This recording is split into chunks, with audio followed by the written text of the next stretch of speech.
الرحمن الرحيم إنما يريد الله ليذهب عنكم الرجس أهل البيت ويطهركم تطهيرا. صدق الله العظيم وبلغنا رسوله النبي الأمين الكريم ونحن على ذلك لمن الشاهدين والشاكرين والحمد لله رب العالمين. عزیزان ملت اسلامیہ، آئیے ہم اور آپ سب سے پہلے گنبد خضرا میں آرام فرمانے والے آقا و مولا حضور نبی آخر الزمان احمد مجتبی محمد مصطفیٰ صلی اللہ علیہ وسلم کی بارگاہ مقدسہ میں درود شریف کا ہدیہ نچھاور کریں اور پڑھیں بآواز بلند اللہم صلی علی سیدنا و مولانا محمد وبارک وسلم. صلو علیہ صلاۃ و سلام علیک یا رسول اللہ صلی اللہ تعالی علیہ وسلم.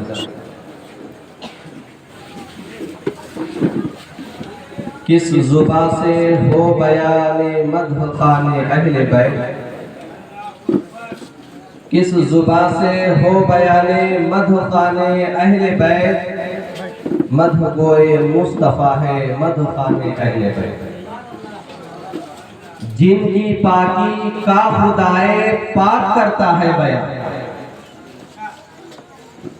جن کی پاکی کا خدائے پاک کرتا ہے بیان، آیت تطہیر سے ظاہر ہے شان اہل بیت. ان کے گھر میں بے اجازت جبریل بھی آتے نہیں، ان کے گھر میں بے اجازت جبریل بھی آتے نہیں. قدر والے جانتے ہیں عزت و شان اہل بیت. فاطمہ کے لاڈلے کا آخری دیدار، فاطمہ کے لاڈلے کا آخری دیدار ہے. حشر کا ہنگامہ برپا ہے بیان اہل بیت. اور یہ بھی شعر ملاحظہ فرمائے کہ گھر لٹانا سر کٹانا کوئی تجھ سے سیکھ جائے. گھر لٹانا سر کٹانا کوئی تجھ سے سیکھ جائے. جان عالم ہو فدا اے میان اہل بیت، جان عالم ہو فدا اے خاندان اہل بیت. بے ادب گستاخ فرقے کو سنا دے اے حسن، بے ادب گستاخ فرقے کو سنا دے اے حسن. یوں بیان کرتے ہیں سنی داستان اہل بیت، یوں بیان کرتے ہیں سنی داستان اہل بیت. عزیزان ملت اسلامیہ، جس آیت کریمہ کی میں نے تلاوت کرنے کا شرف حاصل کیا، یعنی انما یرید اللہ لیذھب عنکم الرجس اہل البیت ویطہرکم تطہیرا. اللہ رب العزت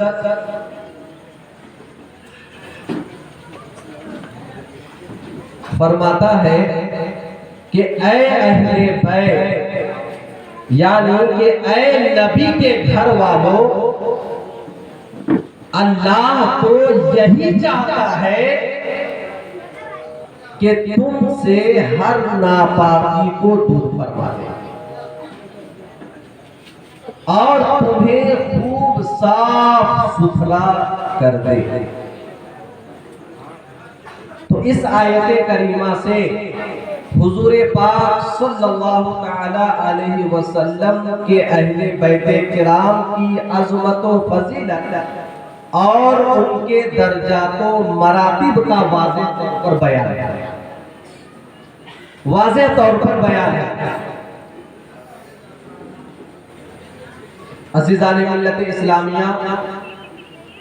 اس آیت کریمہ کے تحت امام ابو جعفر محمد بن جریر طبری رضی اللہ تعالی عنہ بیان فرماتے ہیں اس آیت کریمہ کی تفسیر میں کہ اللہ رب العزت یہی چاہتا ہے، اے آل محمد صلی اللہ علیہ وسلم، اللہ رب العزت یہی چاہتا ہے کہ تم سے ہر بری بات،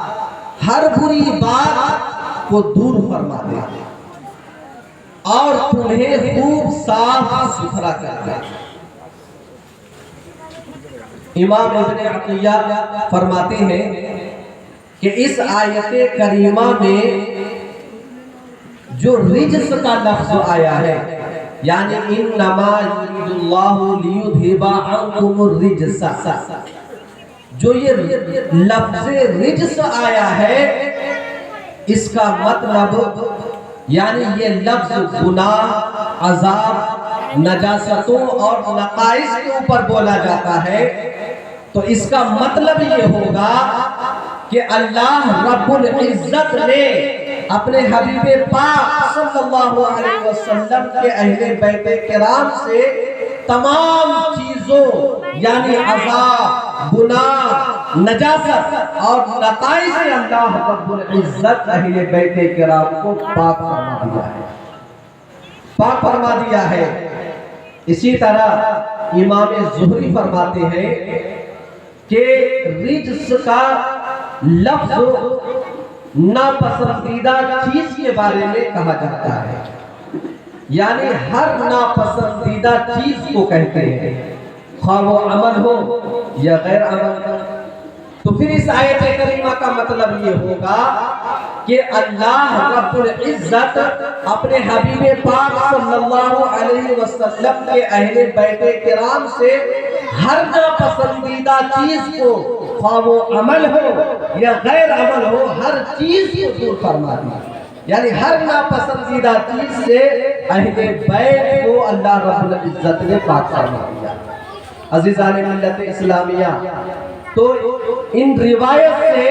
یہ پتہ چلتا ہے کہ اہل بیت کرام کی شان کیا ہے۔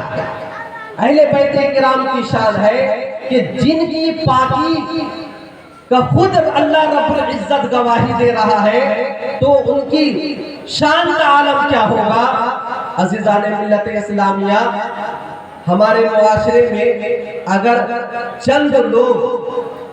لوگ کسی شخص کے بارے میں یہ کہہ دے، شہادت دے دے کہ فلاں شخص بہت نیک ہے، فلاں شخص عابد ہے، تو پھر معاشرے میں ان کی عزت بڑھ جاتی ہے، شان بڑھ جاتی ہے۔ تو عزیزان ملت اسلامیہ، اندازہ لگائیے کہ جن کی پاکی کی گواہی خود اللہ رب العزت فرما رہا ہے، انما یرید اللہ لیذھب عنکم الرجس اہل البیت ویطہرکم تطہیرا، تو جب اللہ رب العزت جن کی پاکی بیان فرما رہا ہے تو ان کی شان کا عالم کیا ہوگا، ان کی شان کا عالم کیا ہوگا۔ عزیزان ملت اسلامیہ، تو یہ شان ہے اہل بیت کرام۔ اب یہاں پہ ایک سوال پیدا ہوتا ہے کہ قرآن مقدس میں اہل بیت کا لفظ آیا ہے، تو اہل بیت سے کون سے لوگ مراد ہیں؟ اہل بیت سے کون سے لوگ مراد ہیں؟ تو اس کے بارے میں مفسرین کرام کا اختلاف ہے۔ اس میں دو جماعت ہے۔ پہلی جماعت جن میں امام بغوی،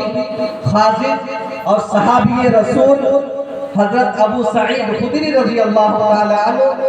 اور تابعین میں حضرت مجاہد اور حضرت قتادہ رضی اللہ تعالی عنہ آتے ہیں، وہ یہ فرماتے ہیں کہ اس آیت کریمہ میں جو اہل بیت کا لفظ آیا ہے، ان سے مراد اہل آبا یعنی پنجتین پاک ہے، یعنی حضرت علی، فاطمہ الزہرا اور حسنین کریمین رضی اللہ تعالی عنہ۔ دوسری جماعت جن میں صحابی رسول حضرت ابن عباس اور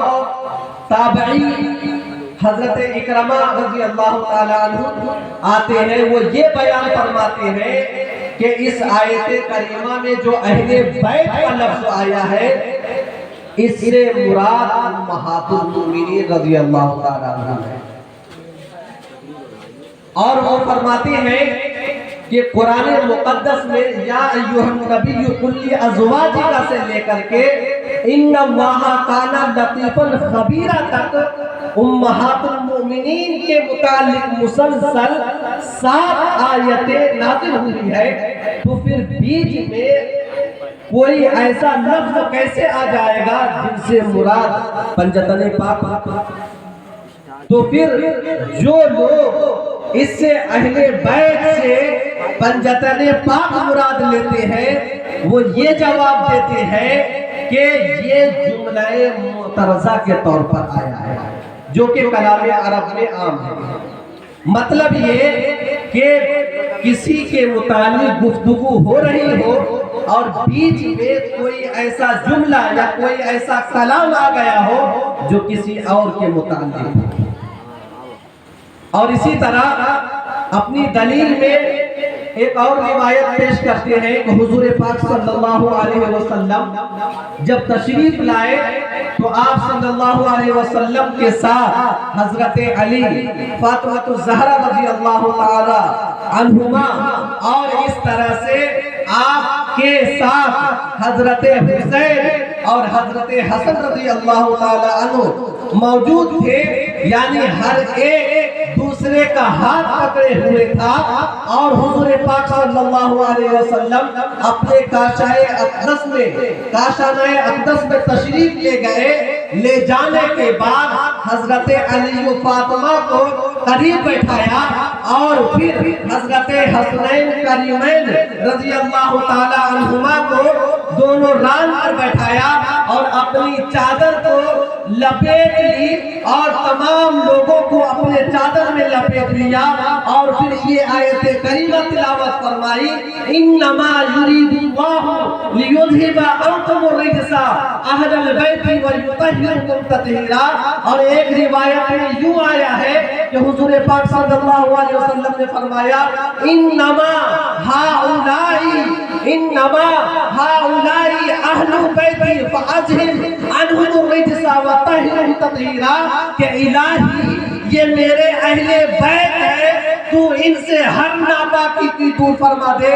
اور انہیں پاک اور ستھرا کر دے، پاک اور ستھرا کر دے۔ عزیزان ملت اسلامیہ،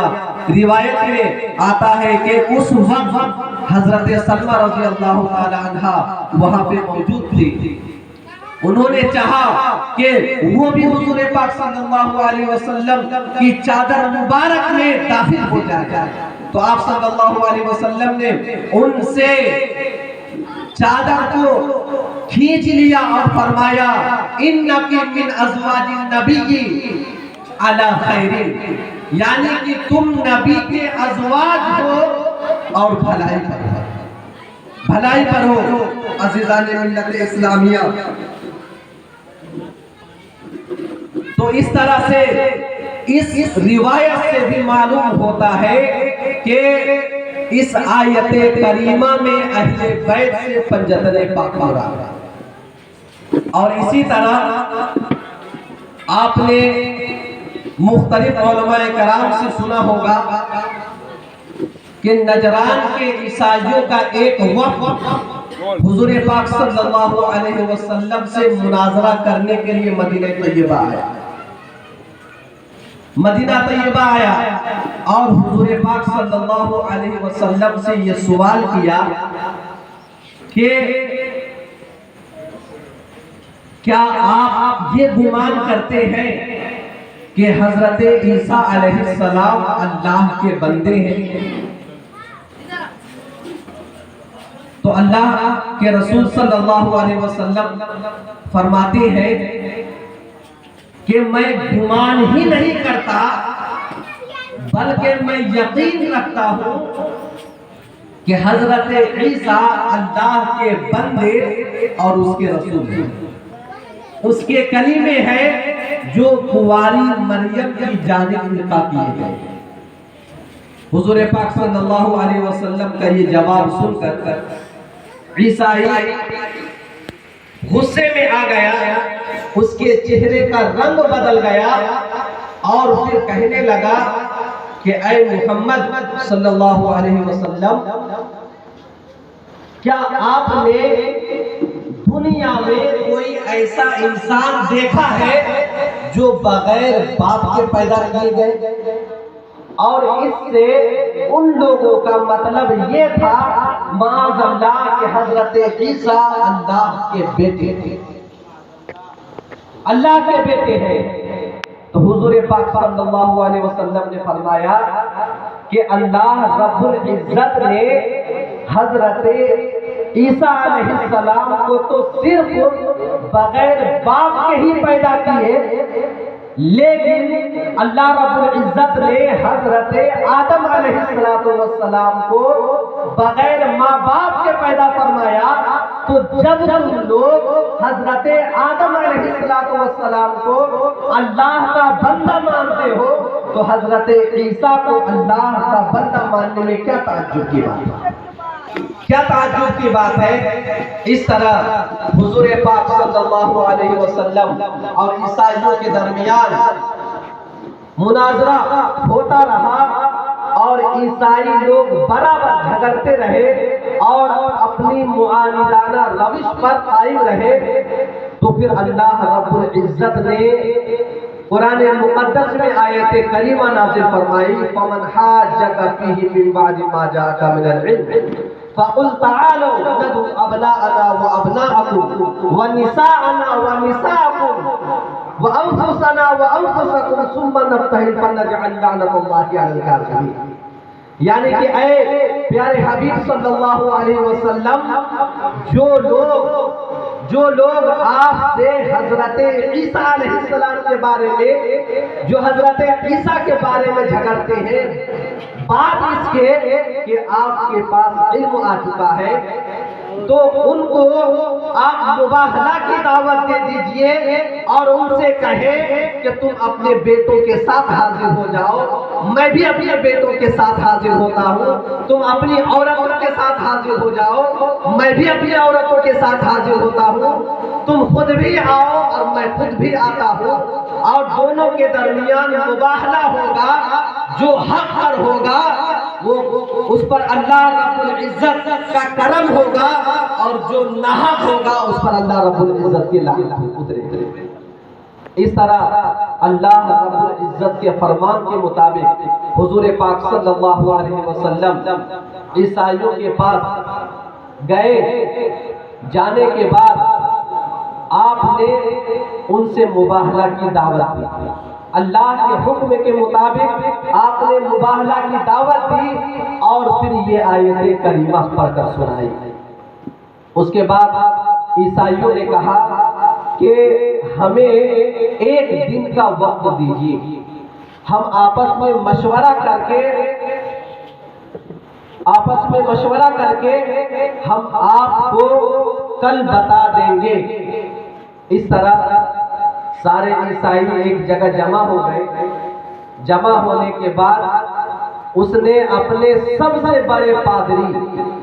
صاحب الرائے شخص عبد المسیح سے یہ رائے لی کہ آپ ہی بتا دیجئے کہ محمد نے جو مباہلہ کی دعوت دی ہے کیا اس کو قبول کی جائے یا اسے رد کیا جائے۔ تو عبد المسیح نے کہا، اے جماعت نصارہ، جب تمہیں یہ معلوم ہے کہ یہ نبی مرسل ہے، جب تم پہچان لیے کہ یہ نبی آخر ہے، اس کے باوجود اگر تم ان سے مباہلہ کرو گے تو جان لو کہ ہلاک ہو جاؤ گے۔ تو خیریت اسی میں ہے کہ تم اپنی عیسائیت پر اگر قائم رہنا چاہتے ہو تو واپس لوٹ چلو۔ یہ مشورہ کرنے کے بعد سارے عیسائی حضور پاک صلی اللہ علیہ وسلم کے پاس آئے۔ آنے کے بعد انہوں نے یہ دیکھا کہ حضور پاک صلی اللہ علیہ وسلم کے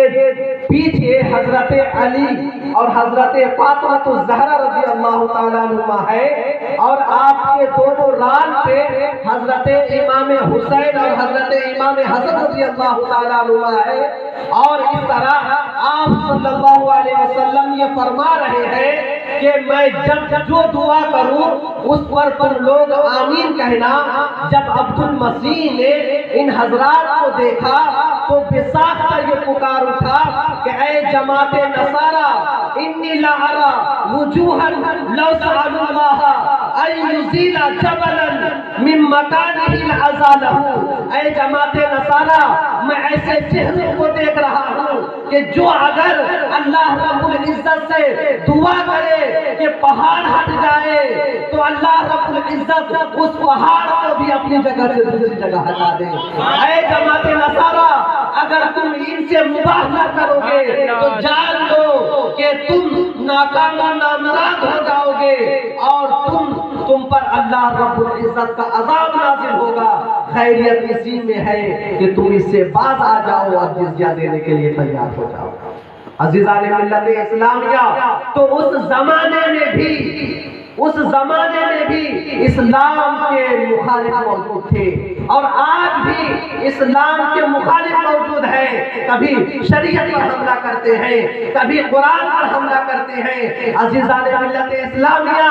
ان لوگوں کو، ان خبیثوں کو یہ بتا دو کہ تم اگر پیپر پر لکھے ہوئے قرآن کو تو مٹا سکتے، لیکن رسول اللہ کے غلاموں کے سینوں سے قرآن کو کیسے مٹا سکتے ہو؟ عزیزان ملت اسلامیہ، تو آج بھی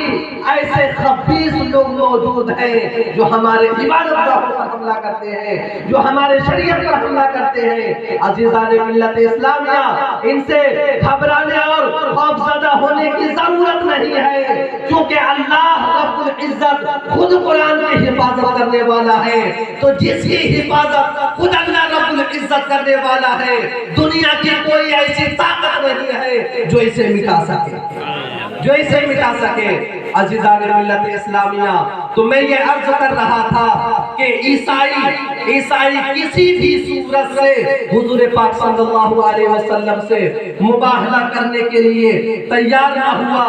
بلکہ جزیہ دینے کے لیے تیار ہوا، جزیہ دینے پر راضی ہوا۔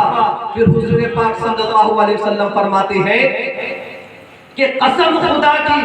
جس کے قبضہ قدرت میں میری جان ہے کہ اگر یہ عیسائی مجھ سے مباہلہ کرتے تو اللہ رب العزت ان کی صورتوں کو بندر اور سوروں کے جیسا نصب کر دیتے اور 1 سال کے اندر روئے زمین پر کوئی عیسائی باقی نہ رہتا، کوئی عیسائی باقی نہ رہتا۔ عزیزان ملت اسلامیہ، یہاں پہ ایک بات غور کرنے کی ہے، ایک بات غور کرنے کی ہے کہ خداوند قدوس کے مطابق عیسائیوں سے یہ طے ہوا تھا کہ وہ بھی اپنے بیٹوں کو لے کر کے آئے اور حضور پاک صلی اللہ علیہ وسلم بھی اپنے بیٹوں کو لے کر آئے، وہ بھی اپنی عورتوں کو لے کر آئے، وہ خود بھی آئے اور حضور پاک صلی اللہ علیہ وسلم بھی اپنی عورتوں کو لے کر آئے اور خود تشریف لائے۔ تو حضور پاک صلی اللہ علیہ وسلم نے جن پاک لوگوں کا انتخاب فرمایا، روئے زمین میں جن برگزیدہ بندوں کا انتخاب فرمایا، وہ کوئی اور نہیں، وہ پنجتن پاک یعنی حضرت علی و فاطمہ اور حضرت حسنین کریمین رضی اللہ تعالیٰ عنہ۔ سبحان اللہ۔ عزیزان ملت اسلامیہ، تو کیا پتا چلا کہ پنجتن پاک یعنی حضرت علی و فاطمہ حسنین کریمین رضی اللہ تعالیٰ عنہ کی ذات بہت ہی عظیم ذات ہے اور انہی کی یاد میں آج یہ محفلیں یعنی سجدہ حسین کانفرنس منعقد کیا گیا ہے، سجدہ حسین کانفرنس منعقد کیا گیا ہے۔ عزیزان ملت اسلامیہ، بس یہی چند باتوں پر میں اپنی گفتگو کو ختم کرتا ہوں۔ آخر میں اللہ رب العزت سے دعا ہے کہ مولا تعالیٰ جو بھی کہا گیا اس سے زیادہ عمل، اے اللہ جتنے لوگ یہاں پہ حاضر سب کے حاضروں کو قبول فرما، اے اللہ خاص کر اس کمیٹی میں جتنے لوگ ہیں میرے پروردگار سب کے صحت و تندرستی عطا فرما، اے اللہ اس محفل کو قبول فرما، اے اللہ اس محفل پر تو اپنا خاص فضل فرما، اے اللہ اس محفل کے اختتام سے پہلے ہم سب کی مغفرت فرما۔ وصلی اللہ تعالی علی خیر خلق نور عرش محمد وعلی آلہ واصحابہ اجمعین برحمتک یا ارحم الراحمین والحمد للہ رب العالمین وما علینا الا البلاغ۔ السلام علیکم۔